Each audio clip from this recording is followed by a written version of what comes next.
We got Pittsburgh on Monday night this week against Tennessee. We got an NFL team leading a division under 500 record. That's kind of pathetic. And we got some Bucco fan talk. Bucco talk, my favorite thing ever. It never stops, even in the winter. Tune in. Welcome to the Steel City. Is everybody ready to go? Let's proclaim the greatest radio show. Welcome, fans, to our Week 11 edition of the Friday Night Insight. I am your host, Jim Sella. I am here with co-host Johnny Parlay. Yo, 11 weeks. Best co-host in the business. That's right. You can't ask for much more. 11 weeks. We've been doing this since week 2. We've been doing the spread since week 2. Man, we're just waiting for the cash to flood in. Please believe we need that. Need that money. 10 weeks. It's got to be backlogging, right? That's we're due right. for a big payday here. We're getting advertisers' calls every day. That's right. If you want to advertise on the spread, hit us up on our Twitter page. Bet_the spread. Say you want to advertise on the hottest local radio show on the scene. That's right. Hey, we got 21 YouTube subscribers right now, dude. We're on fire. That's almost a football team. Almost. Well, what do you want to talk about this week? Let's get into a little Steelers preview. How about a backlog on that? They finally took off their Halloween costumes. They had Denver Bronco Halloween costumes. They were 2-0 last couple weeks, putting up crazy points. Huge points. Well, guess what, Pittsburgh fans? They derobed, and now they're the same old Steelers they were at the beginning. The just not good Steelers. I'm not going to go that far. They're great at home, and they're terrible on the road. So Jets. If they could play at home, I think we're okay. Jets. But we got 3 road games and 3 home games this year left, so that's going to be kind of rough. We can't lose 3 more games. They played who? The Jets, but they also played the Jets with Michael Vick at quarterback, not Geno Smith, which is a totally different team. Oh, yeah, he's a superstar. He played efficient football, and he didn't turn the ball over, and that's what the problem was with Geno. He'd throw 3 interceptions in 12 passes, literally. Well, either way, the rest of the team is still there, and they still made them look subpar. Brown had 2 fumbles. The Jets made the Steelers. Ben had picks. I mean, you turn the ball over 4 times against any team and get no turnovers in return, you're not going to win very many games. It doesn't matter who you're playing. You could be playing the Oakland Raiders, who are about to go 0-16, and they'd beat you. Well, the Jets made the Steelers look like the Jets, but they definitely didn't make them look like Oakland. The York Cougars look better than Oakland this year. Yeah, they're looking bad. Well, what about the New Orleans Saints?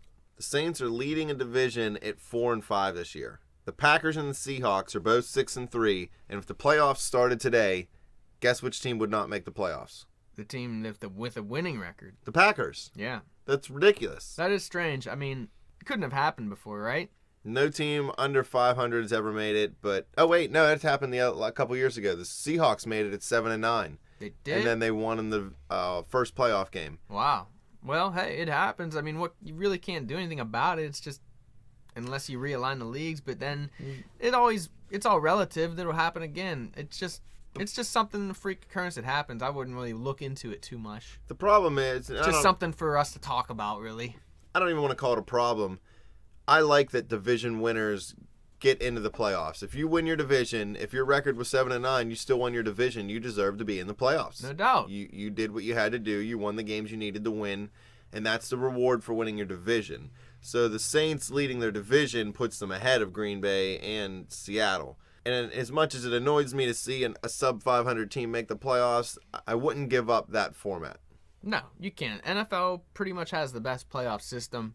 There's nothing wrong with it. This is just a freak occurrence, and it's something to talk about, which I guess is good for us because that gives us something to do on Fridays. Believe it. Either way, don't worry about it. I'm going to say I betcha. And anytime I make a bet, it loses. But I'm still going to say that the leader of that division will end the year at 500 at least. Yeah, I don't see the Saints staying under 500. As bad as Carolina's been, they've been nipping at the Saints' heels at 2 games under 500. One of them has got to finish at least 9-7, you would think. Yeah, battle of attrition. I mean, attrition. Eventually someone's going to go under, sink. Well, you know what team has really no chance of making the playoffs? Pittsburgh Steelers. The Oakland Raiders.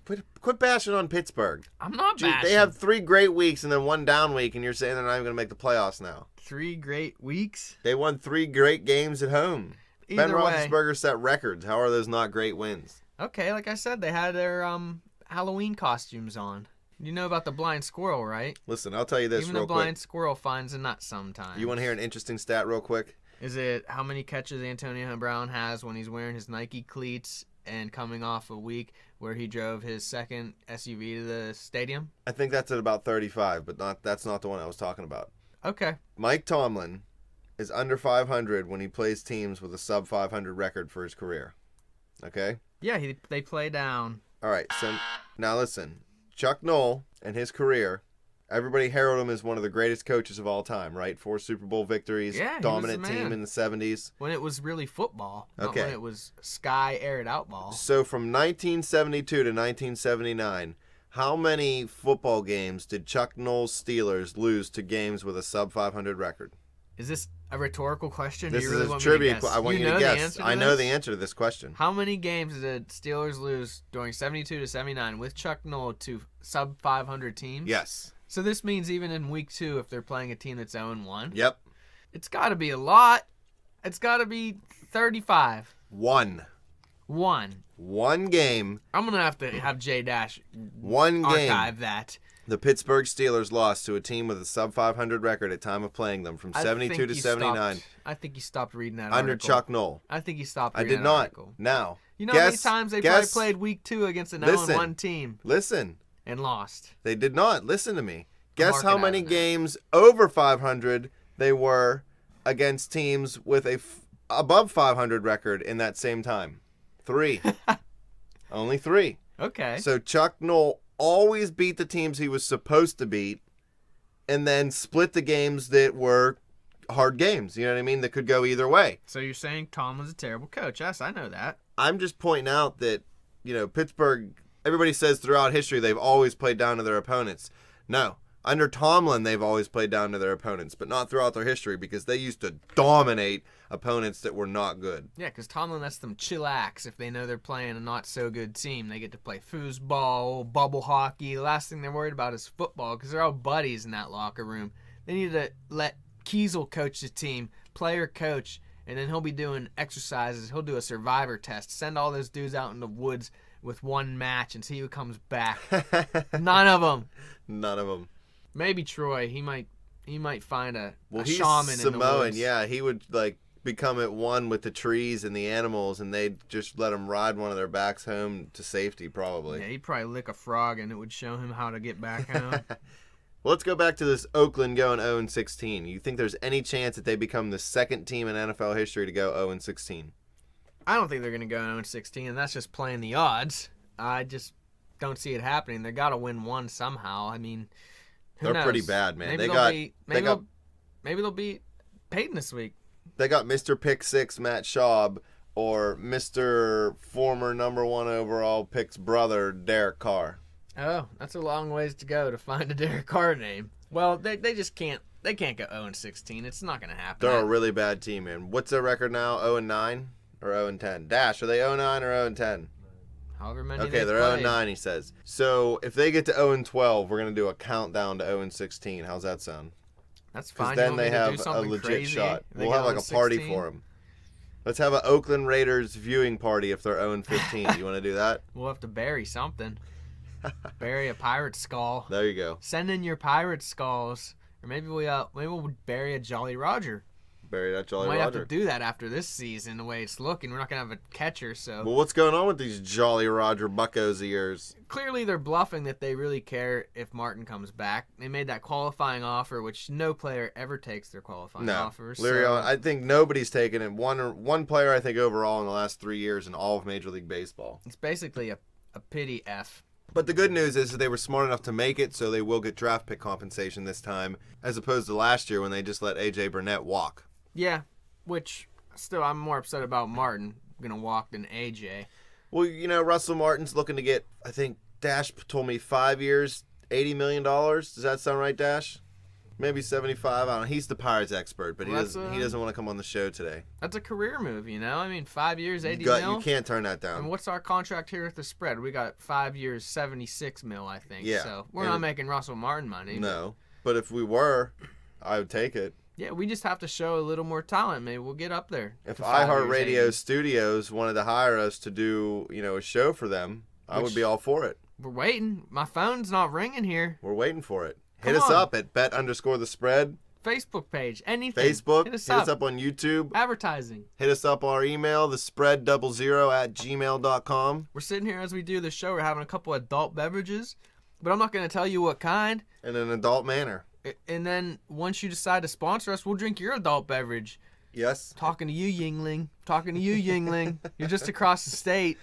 Believe that. Well, what about this catcher the Pirates got? What's his name, Dash? Francisco. It's going to be Francisco to Francisco Cervelli? connection. Is that how you pronounce it? Cervelli? Okay, that's what I thought. Well, if they get Lariano back, it'll be Francisco to Francisco. Wow, what a brainchild that Pirates have going there. And then it'll be a shirts printed up, Francisco to Francisco. F to F. Yeah, Francisco Lariano will come out first game, pitch a shutout, and then he'll be downhill from there. But the shirts will be hashtag flying. F to F, hashtag Buccos. Yep, Buckin'. Hashtag Buckin'. And then Hashtag Buck you. not long after that, it will be losing. I'm going to go hashtag Buck 'em. Because Buck the Pirates. I ain't got no faith in them. I know they're not signing Martin. That's kind of the right thing with all the money that he wants. I think they're grabbing at straws with this catcher. Like I said earlier, Dash, Pirates expert. I think he should be the GM of that team. He says Cervelli's garbage. The dude's going to amount to nothing. He probably won't even get a hit in his first 35 games. No, he didn't say all that, but he said he doesn't like the trade. He doesn't like giving up Wilson. He's a good left-handed pitcher out of the bullpen. He's got heat on that fastball. Yeah, that was surprising. He All lost the people to give up. You can't give him up. Yeah, he lost a little bit of it this year, but the year before this, he was dominant in that bullpen. And to give up a lefty that's good, you don't really want to do that for a guy who could or could not be a good catcher. We know Wilson's a pretty good pitcher. That's right. You're gonna weaken one of the best bullpens. Right. The Shark Tank is no more. Now it's like the Goldfish Bowl. That's what we're going to refer to it as. The Goldfish. The Goldfish the Bowl. Goldfish Bowl. Believe it. Yep. What about McCutchen? Poor bastard only finished third in MVP voting this year. It sounds like the fans don't like that. I mean, are you kidding me? Third?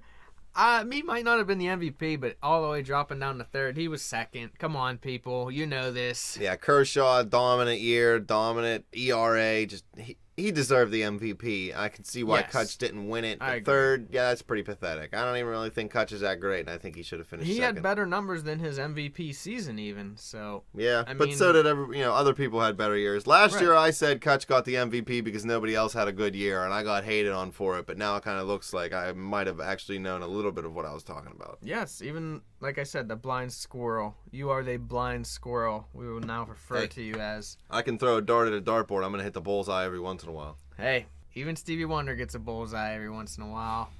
What about, what's his nickname? El Toro, El Nacho. The Big Bull, baby. Nacho Chizo. What's his name? El Libre? The Big Bull, El Toro. El Toro, okay. El Succo is what they should call him because he was garbage last year at third base. Yes, he had a rough year, but you know what? You got to keep that bat around for a little longer.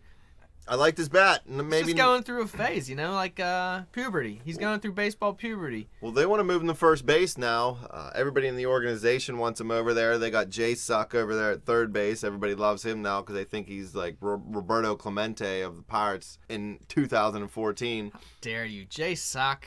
I can't believe you would say that. He's the true underdog story. All right. Well, El Succo at first base and Jay Suck at third base. So then, what's that say about our infield? Says that's a nice third to first connection, baby. Well, if Pedro can play any type of defense at first base and get his bat going, it looks like a huge move because he can jack the ball over that short porch in right field. But if he struggles at the plate like last year and can't play any defense, then what are they going to do with him then? Nothing. He needs to turn it around. He's too big of a bat to have sitting on the bench with a little bad toe. That's not the case. Just get him in there, do what you can, He's a potential superstar. I know that sounds crazy, but when he's hot, he is hot. I know it's, 4 days into baseball off season? Is it 4 days, Dash? Somewhere around there. 4 days. We'll call it that because I'm on the spread and this is my show and I can make up whatever I want. Hey, but anyway, our show. Our show. I'm sorry. That's what I meant. It's our show and we can make up whatever we want. Everybody. We're a team here at the spread. We got 4 great personalities. 4 great. ESPN has 72 terrible personalities. Did you see Tosh.0 rip them the other night? Rip them up, baby. That was hilarious. But the Buccos, I think they've lost their window almost. I don't think that they're going to keep ascending. I think they're going to start descending. I'm going to get hated on for this. You fans can all hate on me. I get it. I just think their best chance was last year and this year possibly. Liriano's gone. Martin's gone. It's definitely a pivotal year. They're struggling to keep their head above water, and this year they're either going to drown or... Is Tyon have any chance at coming back next year, Dash? Tyon, does he have any chance? Rough estimate? Okay, so Dash just said that Tyon might make it back for mid-season. Possibility. He doesn't want to say might because he doesn't want people to call him on it. Speaking of Tyon, I'm going to keep tying on this buzz. Believe it. Brought to you by Fill in the Blank. Fill in the blank, whatever you want to bring it to you by. But if Tyon comes back, maybe you get short starts out of him late in the season. Maybe you get some bullpen help out of him. Who knows what his arm's going to be. Tommy John's isn't what it has been. But the Buccos, I just don't think they got it. I think they've missed their window. Yep. I mean, why worry about pitching? You got half-decent pitching right now. You got to worry about the catcher who directs that pitching. That's why the pitching is so good, because of the director, the maestro behind it. Well, they're going with Cervelli-Stewart combo. Buccos love the platoon. They like platoon at first base. They like the platoon at catcher. They'll just platoon every position. They don't care. They'll platoon starting pitchers. They won't even have any. They'll just have all bullpen guys. Well, we're running out of time on Pirate Talk. I think that's all the people can stand here. It's winter time here in the Berg. No one wants to talk about baseball. Winter time brings us hockey, and here's a great promising story for hockey fans. Ole Mata's back to practice already. Good for Ole. Much Please love. believe. Thank you, Ole. You're a great guy. You give us great hockey out there. Good for you to come back. He's a survivor. Please believe. Mata confirmed that the tumor was cancerous, but he said that's what the doctors expected. He's not back in the lineup as of yet, but he is practicing. They don't expect any setbacks. They don't expect any chemo, no radiation treatment or anything like that. They believe they got it all. So, yeah, he's back up on skates. He's with the team. His spirits are great. He's out there smiling again. This could be a big boost for the Penguins. They could ride this emotional high through the early part of the year and get some wins, stack up some wins, and get ahead in this division and then just kind of cruise their way into the playoffs. But if that happens, sometimes you hit cruise control too much and then you slide into the playoffs and lose early like it has happened in the last 5 years. Well, I'm not saying I don't want Ole back as soon as possible. No. Maybe he could have waited for a losing streak to announce this. That way they could ride that wave. I mean, they're doing just fine right now. No need for inspiration. So maybe you wanted to have your publicist keep that off the record until there's a couple losses, Ole. But either way, we love seeing you back, bro. Congrats and much love and best of luck. We'll see you on the ice soon. And why don't you give us a call, Ole? Ole, hit us up. Hit us up. We'll do your first exclusive interview. Skype. Anybody wants to do an exclusive Skype interview on the spread, hit us up next week on a very special edition of the spread at bet_the spread. Believe it. We speak to Ole Mata. That's right. We'll try it. Hey, back. I follow the Penn's PR lady on Twitter. Maybe I can message her and see if we can get an interview.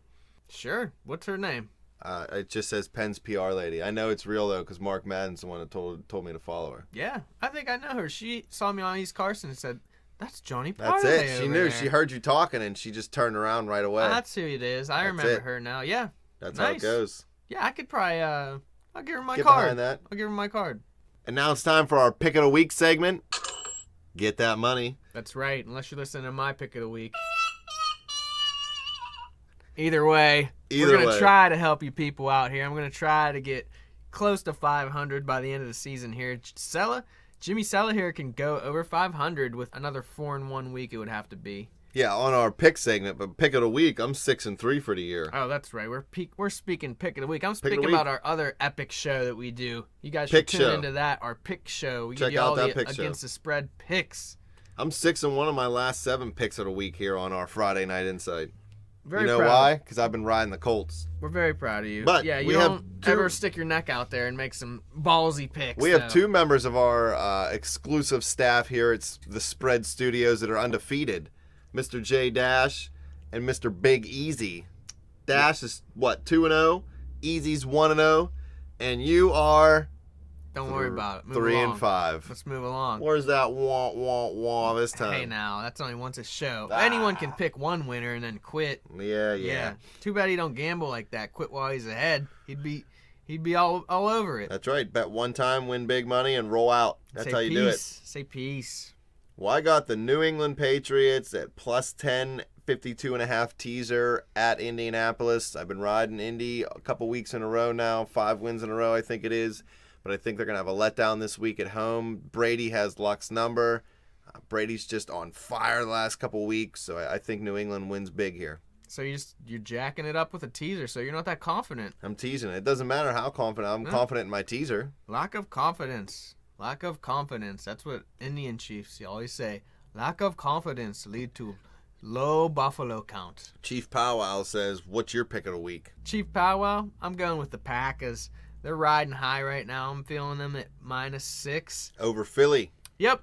And Mark Sanchez. Butt fumble. He's bound to blow it, right? He's terrible. Is he not? I think this is a good pick. I This mean, might actually get you closer to a winning record. It'd be nice. I just Need don't. Philly's loving him right now, but you know how Philly is.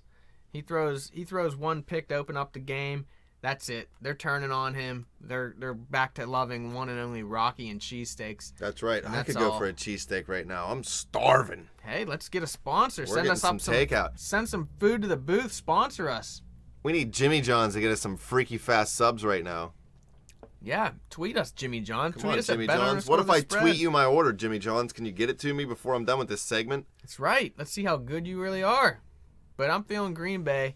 J Dash making a pick this week. J Dash has got the Chicago Bears at -2.5 over the Minnesota Vikings. He hates Teddy Bridgewater. He thinks he never should have been drafted. Again, I'm just making all this stuff up because I like to, because then he starts throwing things out the window, and I J think it's Dash funny. needs his own rebuttal show. Yeah, he does. Where he just tears you up. I and would just- enjoy that. That'd be great. Just I deserve it. 3 hard minutes with J Dash, and he should just go off on you. I deserve it. Yeah, Rip definitely. up the mic. It's a good thing there's a windscreen on this mic because it's gonna be covered in spit. Spit's gonna be flying. I ain't taking any more of this abuse. I can't take this anymore. He says this is blasphemy. He's just too slander, libel. He's doing it all. He's bogus. I say take him out, J Dash. 3 hard minutes with J Dash, a new show coming to the Spread Network, family of networks. Well, Dash does think that the Bears defense is going to get it together a little bit more this week and not give up 55 points. I think that's the biggest reason why he likes this game.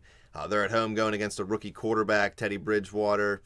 He's played all right, but, Cutler and that offense, they can put up points. So if they can get it together and the Bears defense doesn't completely collapse, I think it's an easy win for the Bears and a good pick by Dash. Well, there you go, people. There's 3 quick, easy picks to make that money. Get that money. Yep. And that brings us to the end of the show here for this week. End of the spread for the week. It's sad. Big sports weekend, and you're going to be watching the college basketball season tips off this season. You going to be watching this one, Jim? Jim? College basketball? I'm sorry, did you say something? I was falling asleep there. Are you talking about college basketball? Never mind. Let's just end the show. We both know I don't watch college basketball. Well, let's just end it. Unless it's March Madness, there's nothing college basketball on this show. Yeah, I certainly don't have to hurry home to watch any basketball. You and Easy can do that. Thank you, fans, for listening to the spread this week. Always love doing the Friday Night Insight with you, Johnny Parlay. Thanks for coming in the studio again. Anytime. Thank you, Dash, in there in the booth for hanging out and making sure our levels sound good and I don't sound like a giant douche over here on the mic. If you do think I sound like a douche, hit us up on Twitter at bet_the spread. Let me know. We're up for a good old-fashioned Twitter war. Why not? You can check out our Facebook page. You can subscribe to our YouTube channel. I want to give a shout out to Mr. George Watsky. I went and seen your concert this week on Wednesday down at Stage AE in Pittsburgh, PA. One of the best shows I've seen. You're one of the best young talents. Thank you for the great show. Give us a follow on Twitter. Do it. Go Please grab believe. your shine box. Later.